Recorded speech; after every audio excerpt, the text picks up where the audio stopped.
អ្នកណាគេកំពុងតែអបឲ្យបងកំពុងតែយំអ្នកណាគេមកចាក់អូចឲ្យបងប្រឆ្ងាយពីមុំអ្នកណាគេមកជ្រៀតជ្រែកអ្នកណាគេធ្វើបាបខ្ញុំ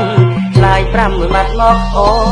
នអ្នកណាគេកំពុងតែស្ដាប់នៅពេលដែលបងនៅឆ្ងាយអ្នកណាគេកំពុងតែសែតអ្នកណាកំពុងសប្បាយអ្នកណាគេកំពុងស្ដាប់អ្វីដែលខ្ញុំរ៉ៃរ៉ាំ